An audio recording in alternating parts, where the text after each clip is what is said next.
Your blood pressure isn't random. It's your body whispering that something ancient went missing. Because long before monitors and numbers, people knew how to calm the heart and steady the flow. That wisdom didn't vanish, we just stopped using it. And today, we remember. If you go back far enough, before modern diagnostics, before numbers, before prescriptions, you don't find people talking about blood pressure. You find something else. Descriptions like a restless heart, heat rising within, a man unable to be still. They weren't measuring pressure. They were observing patterns. And those patterns always pointed to the same thing. A body that had lost its ability to regulate itself. In Proverbs 14:30, it says, "A heart at peace gives life to the body." That wasn't written as medical advice, but it functioned like it. Because in the ancient world, there was no separation between internal state and physical condition. They didn't treat the body as parts. They treated it as a system under influence. And here's where things get interesting. When you look at what was actually used, not symbolically, but practically, you start to see a pattern repeat itself across regions, cultures, and generations. Specific plants, specific foods, used in specific ways, for the same kinds of conditions, over and over again. This wasn't guesswork. This was accumulated observation. And the part most people miss is this. None of it disappeared overnight. It faded, gradually, as systems changed, as habits changed, as faster solutions became available. The knowledge didn't vanish. The dependence on it did.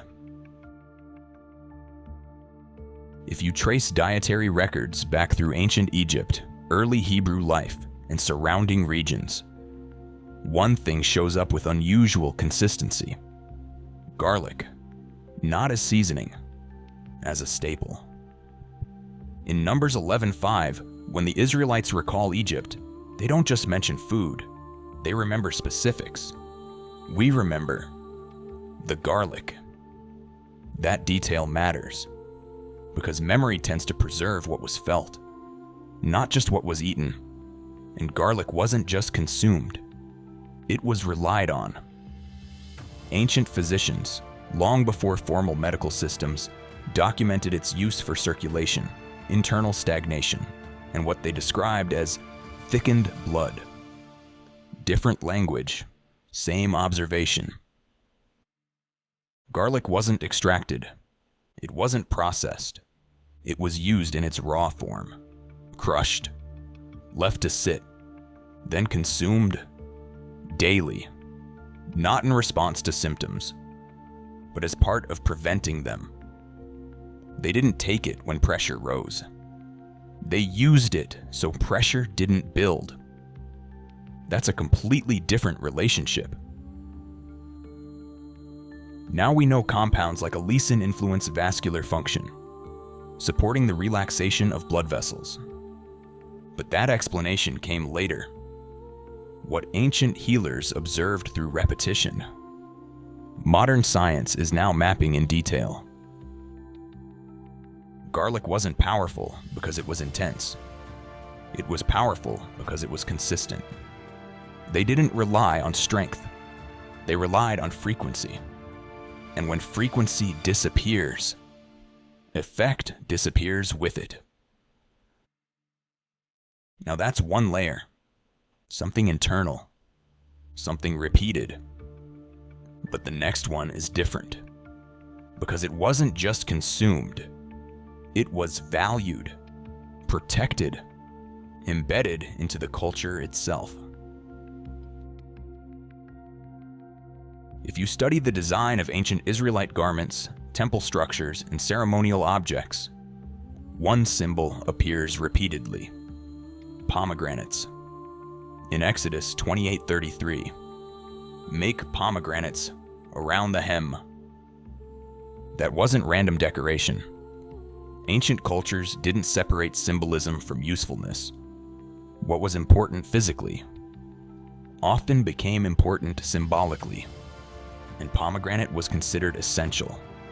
Not rare, not exotic, essential.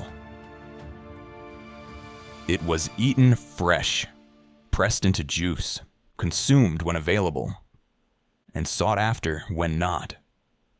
Because it wasn't just nourishing, it was stabilizing.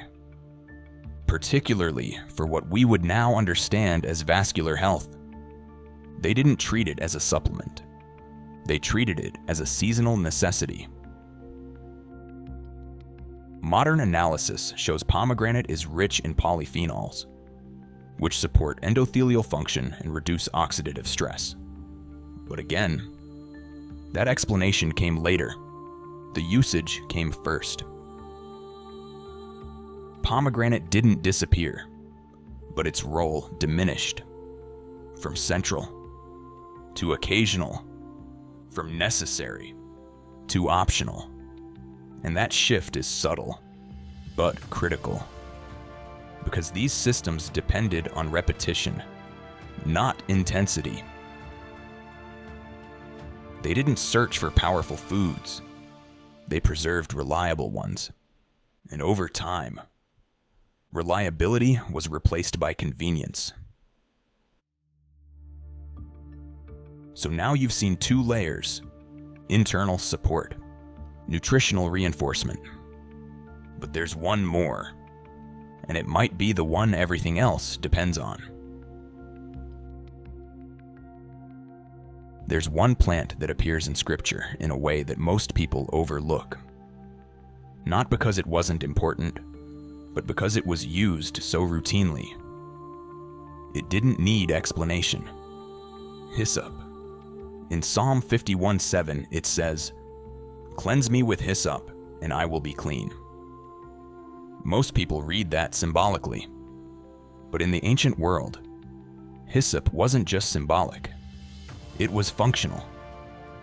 Used in cleansing rituals, yes, but also in physical preparation, purification, and internal balance.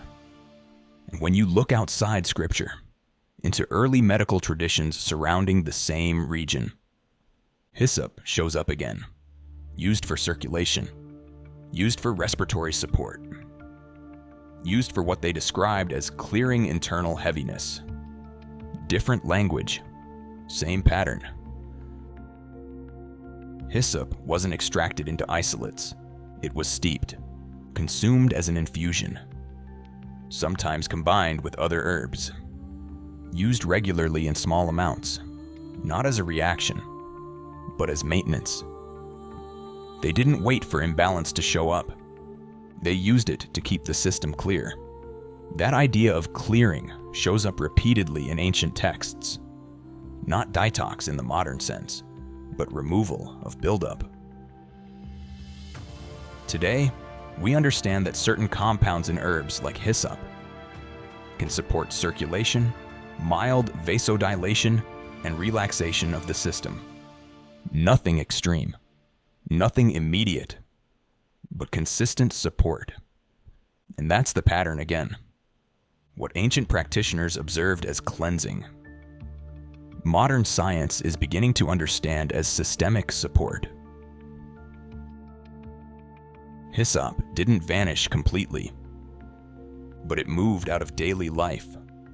From common use to almost none, from known to unfamiliar. And when something stops being used regularly, its effects stop being experienced. They didn't rely on emergency solutions. They relied on keeping the system clear. And hyssop was part of that process. Not dramatic, not intense, but consistent. They didn't remove the plant. They removed the habit of using it. Look closely at the pattern. Garlic, repeated internal support. Pomegranate, consistent nutritional reinforcement. Hyssop, systemic regulation. Different forms, same structure, used consistently, integrated into life, maintained over time. Not because they were fixing a condition, but because they were preventing one from forming. They didn't manage high blood pressure. They avoided becoming the kind of body that develops it. And that's the part that changes how you see all of this. This wasn't lost knowledge. It was interrupted knowledge. They didn't remove the remedies. They removed the system that made them necessary. And once the system disappears, the practices go with it.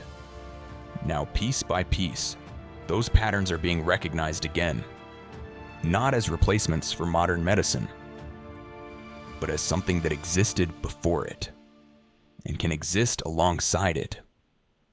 Because in many cases, modern science isn't discovering something new. It's catching up to something old. If this gave you something to think about, subscribe. Next video, we're going deeper into what ancient healers actually used for blood sugar regulation, long before modern treatments existed, and why one of the most effective methods still exists today, but almost no one uses it the way they used to. I'll see you there.